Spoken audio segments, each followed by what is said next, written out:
मेरे प्रिय बच्चे, कोई भी वस्तु मूर्त रूप धारण करके इस संसार में भौतिक रूप से तभी प्रकट होती है जब किसी व्यक्ति ने उसे अलौकिक जगत में अपनी चेतना के स्तर से देखा होता है। इसका अर्थ है कि कल्पना शक्ति, इच्छा शक्ति और ब्रह्मांड के मार्गदर्शन से जिसे व्यक्ति सर्वप्रथम अपने मन मस्तिष्क में निर्मित करता है, उसी को वह आगे चलकर भौतिक जगत में उत्पन्न होते देख पाता है। हजारों मील दूर बैठे व्यक्ति से प्रत्यक्ष बात करने का यंत्र किसी व्यक्ति ने पहले अपनी कल्पना में ही पिरोया था, तभी वह उसे मूर्त रूप दे सका। इस सृष्टि में कोई भी आविष्कार तभी भौतिक जगत में प्रकट हुआ जब पहले उसे किसी ने अपनी कल्पना शक्ति से अपने मन मस्तिष्क में निर्मित किया था। इसी प्रकार से तुम भी अपने मन मस्तिष्क में बहुत सी चीजें निर्मित किया करते हो। वो चीजें जो अभी घटित भी नहीं हुई, तुम उसकी कल्पनाएं कर लिया करते हो और ज्यादा से ज्यादा तुम उन नकारात्मक घटनाओं की कल्पना किया करते हो जो अभी घटित नहीं हुई किंतु तुम्हारे भय का कारण बनी हुई हैं। और इस वजह से तुम्हारे जीवन में इतनी दुविधा, इतनी संकट उत्पन्न होती रहती है जिसका तुम अनुमान नहीं लगा सकते हो। लेकिन आज मैं तुम्हारे उन संकटों को दूर करूंगा, मैं उन दुविधाओं को समाप्त करूंगा। इसलिए तुम्हें इस संदेश को पूरा सुनना है। किसी भी परिस्थिति में इस संदेश को बीच में छोड़कर जाने की भूल ना करना, इसे पूर्ण ही सुनना। मेरे प्रिय, ज्यादातर लोग उस चीज की कल्पना करते हैं जो उन्हें वास्तव में चाहिए ही नहीं होती है, लेकिन उनके मन में इतना भय उत्पन्न होता है कि वो बार बार उसी परिस्थिति का निर्माण अपने मन में करते हैं। वो सोचते हैं कि यदि ऐसा हो गया तो मैं उससे बचने का मार्ग कैसे निकालूंगा, और उनकी यही सोच उन्हें बार बार उस नकारात्मकता की ओर घसीट कर ले जाती है। जबकि मनुष्य को ज्यादा से ज्यादा उन चीजों की कल्पनाएं करनी चाहिए जो उसे वास्तव में चाहिए, ना कि उन चीजों की जो उसे बिल्कुल भी नहीं चाहिए होता है। तुम विचार करो, वो कौन सा ऐसा कार्य है जिसे करने से तुम्हारे मन को संतोष प्राप्त होता है। विचार करो, कहीं ब्रह्मांड तुम्हें तुम्हारी छोटी इच्छाओं से हटाकर किसी बड़े लक्ष्य की ओर तो नहीं ले जाना चाहता। कहीं ऐसा तो नहीं कि ब्रह्मांड तुम्हारे लिए बड़ी योजनाएं निर्मित कर रहा हो और तुम ही उसमें बाधक बन रहे हो। क्या तुम जानते हो कि तुम उस लकीर के बहुत निकट पहुंच गए हो जिसे छू लेने मात्र से व्यक्ति विश्व विजेता बन सकता है। ये एक ऐसा समय है जब तुम्हें स्पष्ट रूप से अपने आप से प्रश्न करने होंगे। तुम्हारे प्रश्नों का उत्तर भी तुम्हें ही स्वयं मिल जाएगा, और जब तुम्हें अपने प्रश्नों का उत्तर मिल जाए तो अपने मन, बुद्धि, चित्त और इंद्रियों पर नियंत्रण करके उस पर क्रियान्वयन जरूर करना, क्योंकि तुम अपने लक्ष्य के बहुत करीब आ चुके हो। और जब मनुष्य अपने लक्ष्य के बहुत करीब आ जाता है तब बहुत से विचलन उसके मन में चलने लगता है। उसकी हिम्मत टूटने लगती है, उसके भीतर का अंधकार बढ़ने लगता है। उसे ऐसा लगता है कि सब कुछ समाप्त सा हो रहा है, क्योंकि तब अंधकार इतना प्रभावी हो जाता है, क्योंकि तब अंधकार अपना पूरा जोर लगा देता है। और जब अंधकार अपना पूरा जोर लगा देता है तो अपना विकराल रूप धारण कर लेता है, क्योंकि तब अंधकार को यह आभास हो जाता है, नकारात्मक शक्तियों को यह आभास हो जाता है कि अब यह मनुष्य जीतने ही वाला है, और उसे जीतने से रोकने के लिए वो अपना सर्वोत्तम प्रयास करता है। नकारात्मक शक्तियां जब प्रबल होती हैं तो मनुष्य को रोकने के लिए किसी भी हद तक जा सकती हैं, लेकिन यही वो क्षण होता है जब मनुष्य को अपने ऊपर नियंत्रण रखना होता है, और जो लंबी दूरी तय करके वह आया है उस पर विश्वास करना होता है। यह विश्वास की ही शक्ति है जो उसे इस कल्पनामयी संसार में भी जीतने की आशा प्रदान करती है। तुम्हें अपने विश्वास को बनाए रखना होगा, अपने विश्वास को मजबूती से पकड़ कर रखना होगा। लेकिन एक बात पे जरा गौर देना, विश्वास और अंधविश्वास में बहुत जरा सा अंतर होता है मेरे प्रिय। जब मैं अंधविश्वास की बात कर रहा हूं, तो इसका अर्थ केवल धार्मिकता या आध्यात्मिकता से नहीं है। यह अंधविश्वास तुम्हारे विचारों और मान्यताओं में भी हो सकता है। यह अंधविश्वास तुम्हारे कार्य करने की क्रियाकलापों में भी हो सकता है।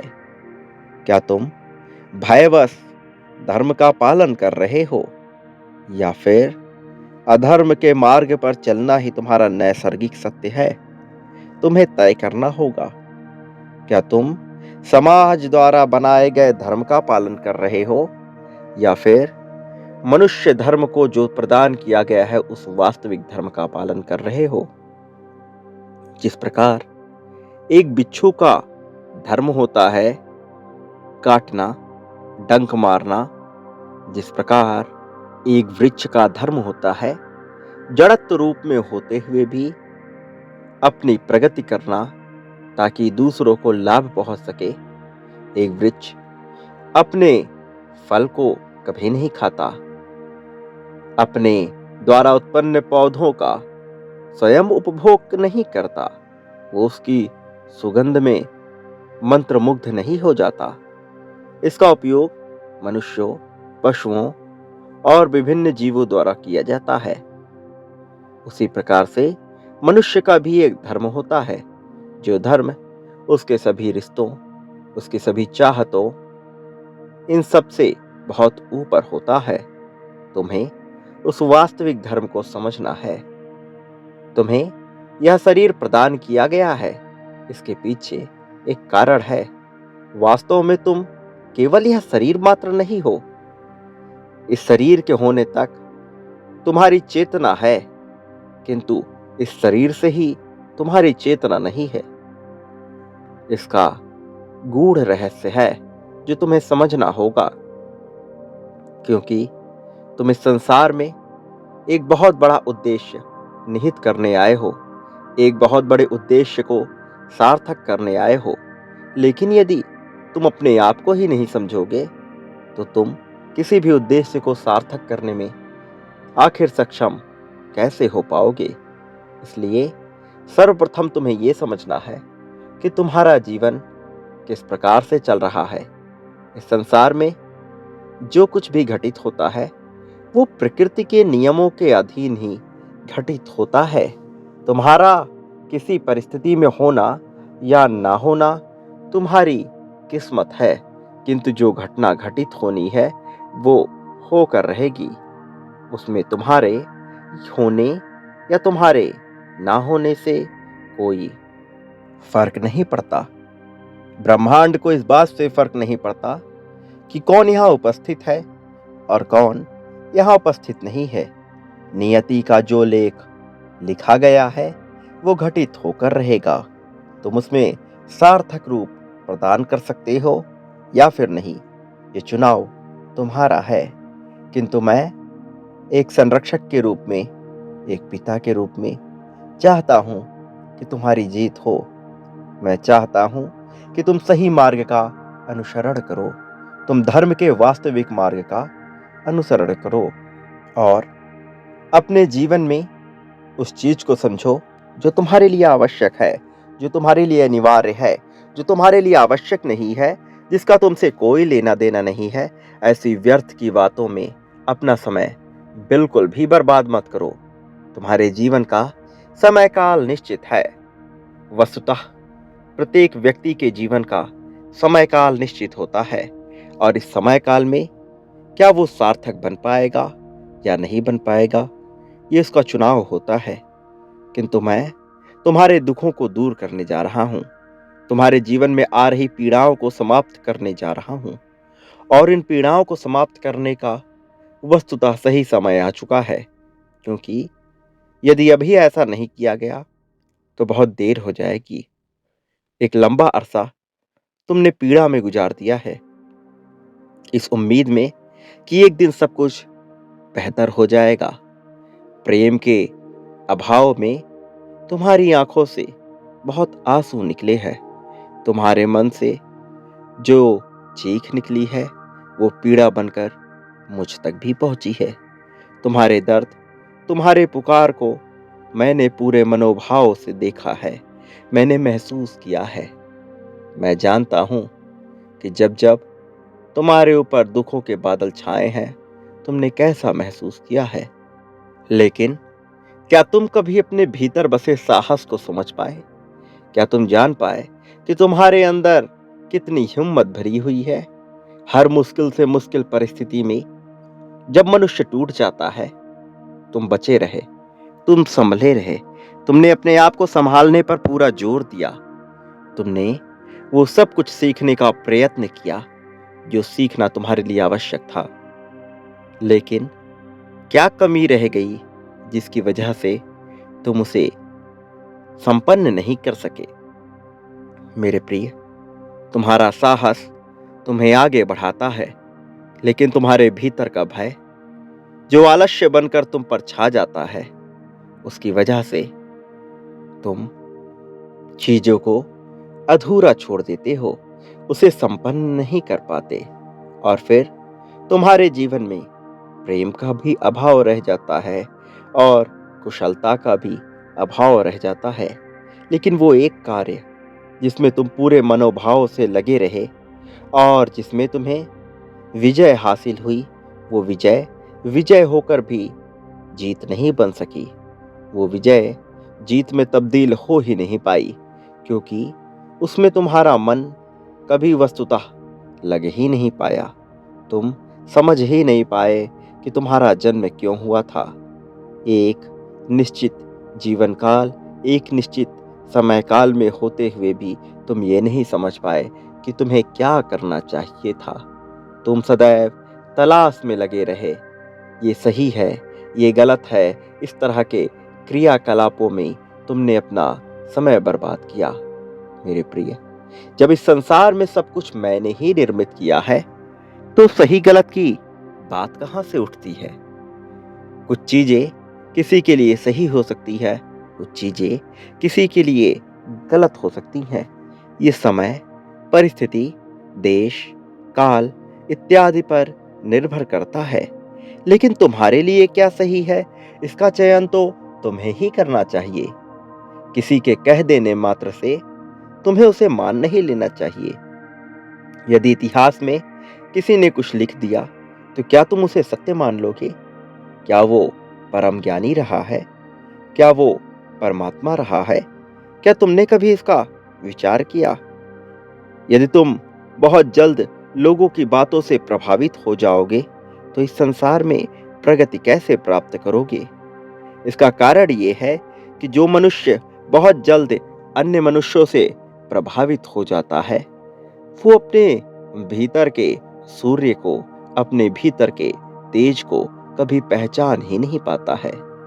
वो अपने भीतर बसी दिव्य आत्मा का अपमान करता है, तिरस्कार करता है।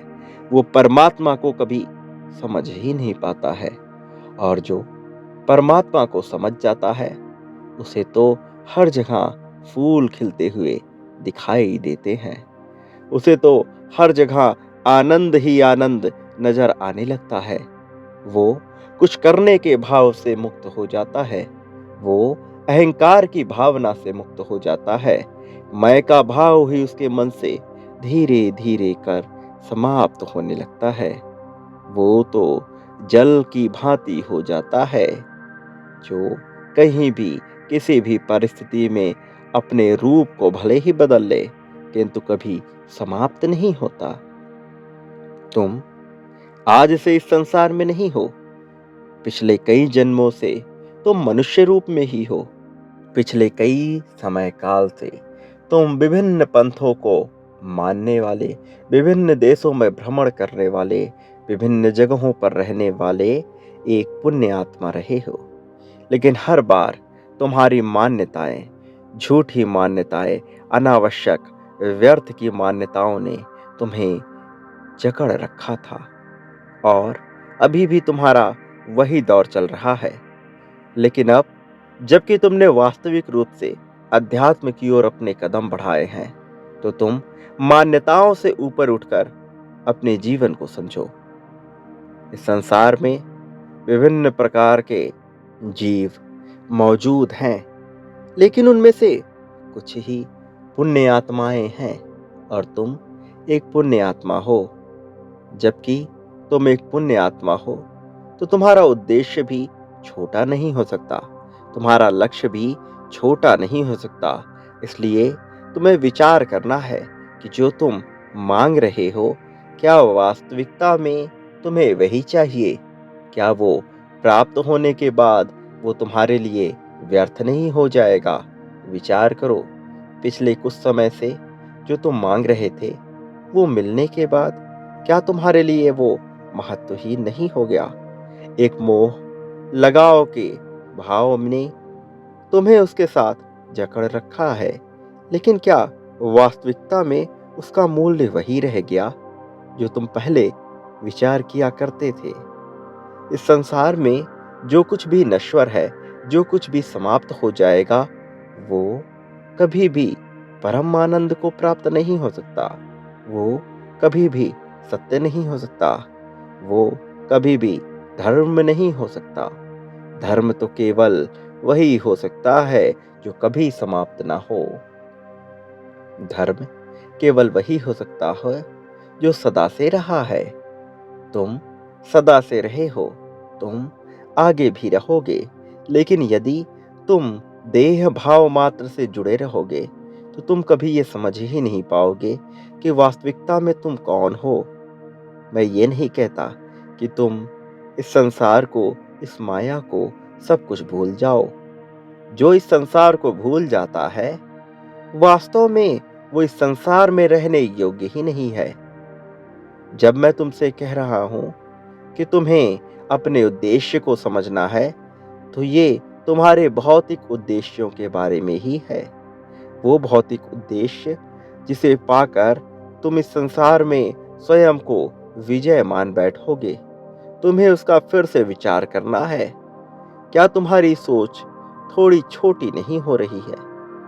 मेरे प्रिय, इस संसार में जो आसमान तक बढ़ने की चाह रखता है, केवल वही किसी न किसी पहाड़ तक आकर गिरता है। जो जितना ऊंचा उड़ने का ख्वाब देखता है, वो ही उतनी ऊंची उड़ान भर सकता है। और जिसकी सोच शुरुआत से ही छोटी रही हो, वो कभी वहां तक पहुंच ही नहीं पाएगा जो वो चाह रहा है। तुम्हें जो चाहिए, तुम्हें अपनी सोच को वास्तविकता में उससे बड़ा करना होगा। विचार करो, जब तुम परीक्षा में कभी बैठते थे, तो तुम जितने अंक की चाह रखते थे, क्या उतने अंक आते थे? सदा उससे कम अंक आया करते थे। इसलिए तुम्हें जो चाहिए, तुम्हें अपने विचार को उससे बड़ा करना होगा, उससे विशाल करना होगा। मैं ये नहीं कह रहा कि तुम स्वयं को मोह से लिप्त कर लो। मैं ये भी नहीं कह रहा कि तुम अपने विचारों, अपनी चाहतों में डूब जाओ और केवल उसी के बारे में ही सोचा करो। इस संसार में तुम्हें जो प्राप्त है, वो पर्याप्त से ज्यादा ही है। लेकिन यदि तुम अपने आप को योग्य मानते हो, यदि तुम्हें लगता है कि तुम्हें और भी ज्यादा चाहिए, तो तुम्हें ये भाव विकसित ही करना होगा। लेकिन साथ ही ये भी समझना होगा कि यदि तुम्हें कुछ नहीं मिला है, तो तुम्हें उसका दुख नहीं जाहिर करना है। अपने अतीत से कुछ सीख लो। अतीत पे ग्लानि करने के बजाय उससे सीख लो और आगे बढ़ो, क्योंकि वो समय बीत चुका है, वो दोबारा लौट कर नहीं आएगा। और यदि वो समय लौट कर आ भी जाए, तो तुम कुछ बदल नहीं पाओगे। तुम ये जानते हो कि वो समय दोबारा कभी नहीं आएगा। फिर भी तुम्हारी कल्पनाओं में कई बार अतीत हो जाता है, तो कई बार तुम्हारा भविष्य, वो भविष्य जो तुम अभी जी ही नहीं रहे हो, वो भविष्य जिसका तुम्हें कोई ज्ञान नहीं है। लेकिन जब तुम चिंता में होते हो, तो तुम अपने भविष्य में उन कल्पनाओं को बुन रहे होते हो जिनसे तुम बचना चाहते हो। और मैं तुम्हें यही बताना चाहता हूं कि जब तुम अपनी भविष्य की उन कल्पनाओं से बचना चाहते हो, भविष्य की उन घटनाओं से पूरी तरह से छुटकारा चाहते हो, तो फिर उनका विचार ही क्यों करते हो? क्योंकि जो तुम अपने विचारों में निर्मित करते हो, वो वस्तुतः सत्य हो ही जाता है। और एक बार तुम ध्यानपूर्वक, होशपूर्वक अपने जीवन को अपने वर्तमान में जीना प्रारंभ कर देते हो, तो फिर तुम्हें इस संसार की कोई भी ताकत हरा नहीं सकती है। तब फिर वो होगा जो तुम चाहते हो। मेरे प्रिय, सर्वप्रथम तुम्हें वो चाहना होगा जो मैं चाहता हूं, ना कि वो जो तुम चाहते हो। उसके बाद फिर तुम ये पाओगे कि हो रहा है वही जो तुम चाह रहे थे। अभी तुम उसका विचार करते हो जो ना तुम्हें चाहिए, जो ना मुझे चाहिए, और तुम अपने आप को मुझसे अलग मान बैठते हो। तुम्हें इस विचार को त्यागना होगा, और तब जीत तुम्हारी सुनिश्चित हो ही जाएगी, क्योंकि तुम तो जीत की लकीर के बहुत करीब आ चुके हो। तुम जीत की लकीर के इतने करीब हो कि तुम्हारा एक कदम भी तुम्हें जीत दिला सकता है। लेकिन तुम्हारा वो एक कदम सबसे सटीक, सबसे सही होना चाहिए। और ये चयन तो तुम्हारा ही होगा कि तुम अपने कदम वहां तक कैसे ले जाओगे। मेरे प्रिय बच्चे, अपने मन से सारे भ्रम निकालो, अपने मन से दुविधाओं को निकालो। पीड़ाओं के जो बादल तुम्हारे मन पे छाए हुए हैं, उन्हें निकाल फेंको। तुम अपने मन में एक ऐसी डोर को बांधे बैठे हो जो वास्तविकता में है ही नहीं। भय की डोर, लगाव की डोर, मोह की डोर, ऐसी डोर जिसका वास्तविकता में कोई भी अस्तित्व नहीं है।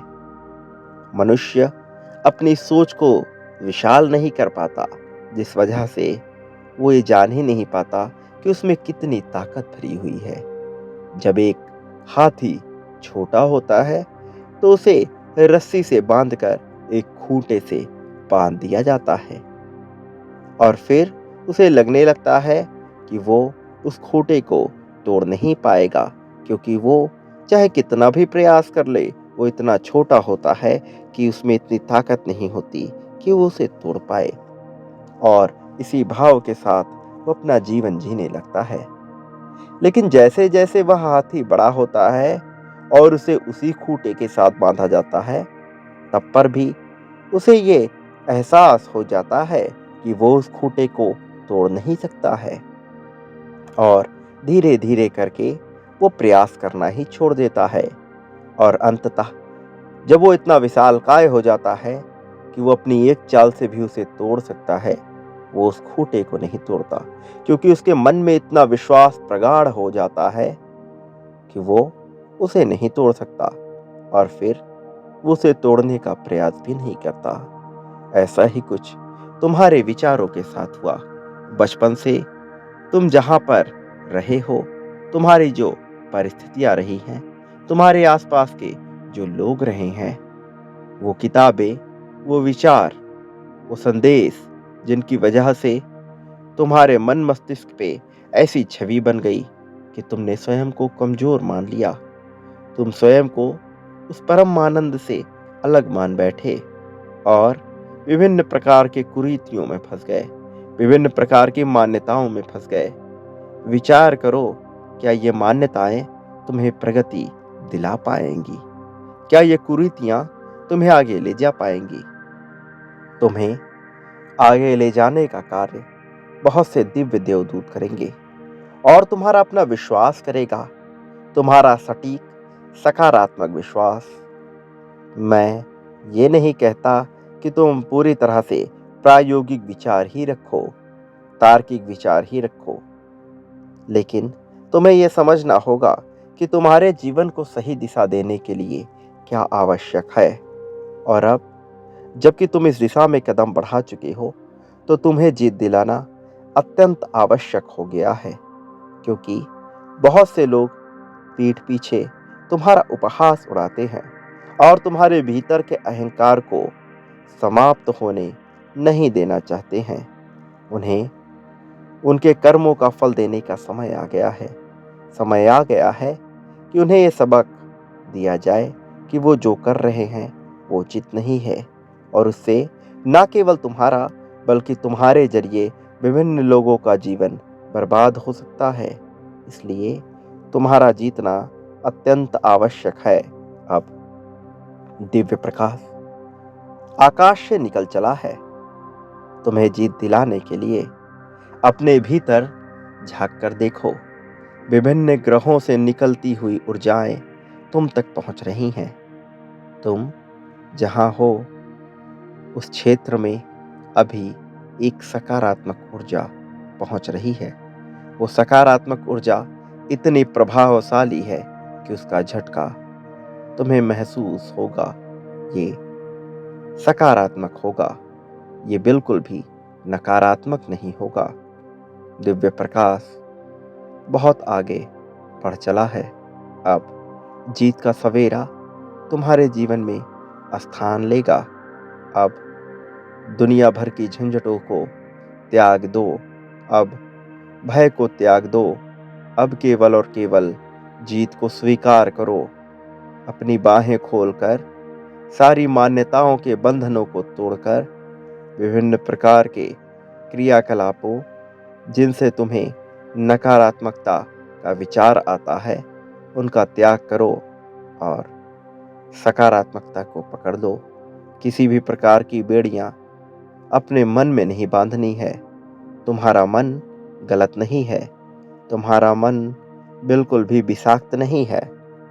ये शुद्ध है, ये परम है, ये पूरी तरह से पुण्यता से भरा हुआ है।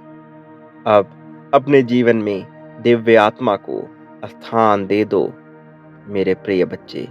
ऐसा करते ही तुम्हारा जीवन पुष्प की भांति खिल उठेगा और इस दिव्य आत्मा को, जीत को अपने जीवन में स्थान देने के लिए, अपने जीवन में विभिन्न प्रकार के बंधनों को तोड़ने के लिए, विभिन्न प्रकार की मान्यताओं से ऊपर उठने के लिए और सच्चाई को समझने के लिए, जीत को अपने जेहन में बसाकर उसे आकर्षित करने के लिए तुम्हें अभी इसकी पुष्टि करनी होगी। इसकी पुष्टि करने के लिए तुम्हें संख्या 1111 अर्थात 1111 इसे लिखना होगा। साथ ही यह भी लिखना होगा कि मैं जीत रहा हूँ, मैं जीत को भी आकर्षित कर रहा हूँ। मेरे प्रिय, अब समय आ गया है जब तुम्हारे भीतर का पुष्प खिल जाने दो। तुम्हारे भीतर की आग को बाहर निकलने दो। जीत को आकर्षित कर लो और दुखों को भूल जाओ। तुम बढ़ चले हो अब सही राह पर। अध्यात्म की ये राह तुम्हारे मन को प्रसन्नता से भर देगी। अब तुम्हें वो सुकून प्राप्त होगा जिसकी तलाश तुम लंबे समय से कर रहे थे। संतुष्टि के बादल छाएंगे तुम्हारे जीवन पे। निराशा के बादल पूरी तरह से छट जाएंगे और तुम्हारे भीतर का सूरज, तुम्हारे भीतर की आग दिव्यता का रूप लेकर एक बेहद जीत के साथ तुम्हारे जीवन को सराबोर कर देगा, तुम्हारे जीवन को रोशनी से भर देगा। मेरे प्रिय बच्चे, एक बात सदा याद रखना कि परिस्थिति चाहे तुम्हारे अनुकूल हो, परिस्थिति चाहे तुम्हारे प्रतिकूल हो, चाहे कोई तुम्हारा साथ दे, चाहे कोई तुम्हारा साथ ना दे, चाहे तुम कितने ही बड़े झंझट में क्यों ना फंस जाओ, तुम्हें मैं हर जगह से निकाल दूंगा। तुम्हें मैं कभी भी हारने नहीं दूंगा। मेरा आशीर्वाद सदैव तुम्हारे साथ रहेगा। मेरी शक्तियाँ सदैव तुम्हारे संरक्षण में लगी रहेंगी। कोई भी अब तुम्हें हरा नहीं सकता। कोई भी, चाहे कोई कितने ही ख्वाब क्यों ना देख ले, उसके ख्वाब मैं चकनाचूर कर दूंगा और तुम्हारी जीत को सुनिश्चित कर दूंगा, क्योंकि यही तुम्हारा भाग्य है, क्योंकि तुम्हें ऐसा ही होना था, क्योंकि अब तुम जीत के नए आयाम में प्रवेश कर चुके हो। सदा सुखी रहो, तुम्हारा कल्याण होगा।